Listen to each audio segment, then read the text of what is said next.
Hi, I welcome all of you to chapter 22 in the Nectar in an Hour series.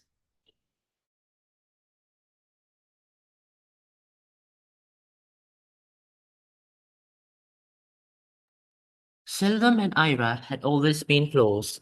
The years of separations when my daughter went to her husband been affected having affected their relationship not at all. She treated him more as if he were her son than her brother, and he in turn accepted her love and returned in his own deep, quiet way. He understood her well, better than I did, who was a mother. In fact, I wonder whether parents even know their children as they know one another. At any rate, in our family, my sons and daughter had always been at one in their thinking.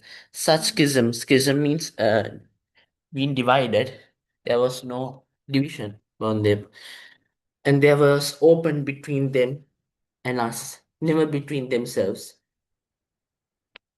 In such schism as there, so if there was a schism or there's separation between Nathan and the parents and children, there were never a separation between the children themselves, the siblings themselves.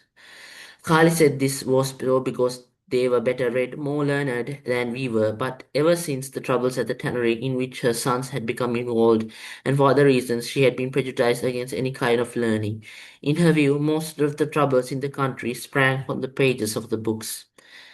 Selwyn's easy attitude towards her son brought Ira even closer to him. From the beginning, Selwyn had accepted the child's albinism, accepted it, and thought no more of it. From infancy, he treated Sakrabani exactly as if he were a natural child. Uh, the pity of it was that it was a forlorn battle.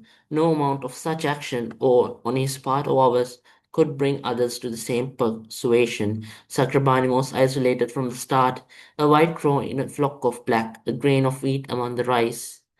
By the time he was four, Sakrabani was used to being a hangover on forever, hanger on forever.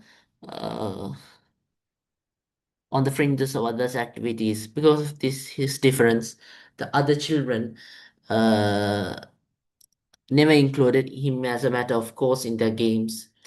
If they were short of a player or for some other good reason, they sometimes invited him to join, but on no account was he to do so of his own accord. In the hope of being thus asked, he had to tackle on, patient and submissive. His physical disabilities alone would have ensured his dependent role, for his skin was unable to stand the sun, and the light affected his eyes. The sight of him crouched in the shade with reddened face and streaming eyes evoked from his companions not pity, but ribaldry. So, ribaldry means dirtiness. Poor child, he even to suffer the behavior of elders who stared those who had not seen him before and nudged each other and whispered and rustled, while those who had wide means battled with each other to be the first to enlighten them.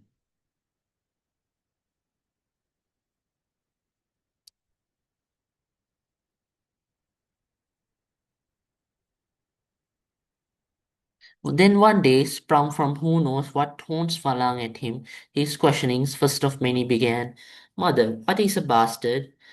What does one say to a child? What plausible answer is there? I saw Ira eyeing the boy, startled, wary, trying to guess how much innocence and how much knowledge lay behind the question, wondering how little and how much she could tell him, questioning in her turn to gain time. Why do you ask?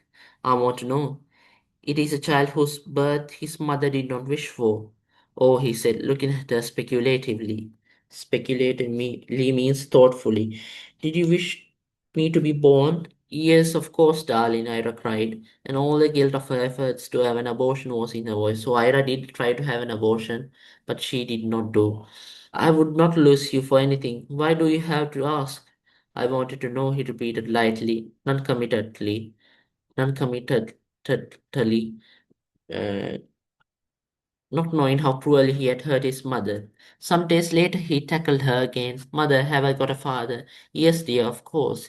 Where is he? Not here, my son. He is away. Why does he never come to see us? He will when he can. But why not now? Because he cannot. You will understand when you are older. How old? I do not know myself. Now run and play. Now run away and play. You must not ask so many questions. First lie, many to follow. The inescapable need for lying. I would have told him his father was dead, I said, as he certainly is to all intents and purposes. It would have been easier. Do not interfere, Nathan said. It is for Ira to decide. Ira looked heavy-eyed and hurt. Yes, you are right, she said. I should have told him that. I was not prepared for the question. He is such a baby still. He did not think of it himself, I said. He is yet too young, no doubt, one of his companions.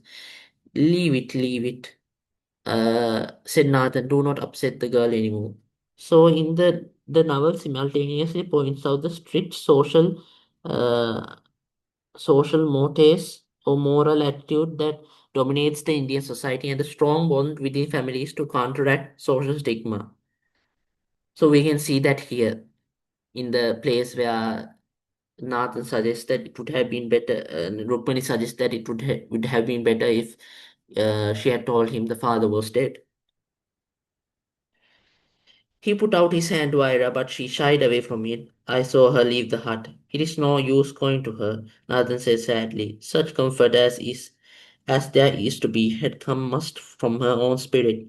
Nevertheless, after a little while, he did go to her, and his gentleness melted her last remnants of control, for she began to weep. I heard her crying for a long time. So Ira actually repents her wrongdoings. Her, so actually, though we feel sympathy for Ira, actually she is wrong. She should have not engaged in prostitution. So we can, as a conclusion, we can see in this novel the Selvam's matured perspective of life can be seen through the way he treated Sakrabani, and the struggles related to Sakrabani's growth can be seen in the novel. So we can see how Sakrabani must learn to accept his faith as a different child.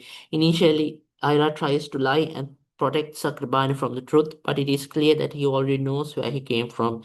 She cannot protect him from the harsh realities of life anymore than Rukmani can protect her children from the harsh fate of starvation. So with that, you can write that down in your books because these points are very important, and you should actually write down the points I have said throughout this series. So you should have written them down in your books. So with that, we end chapter 22, and in the next video, we'll start with chapter 23.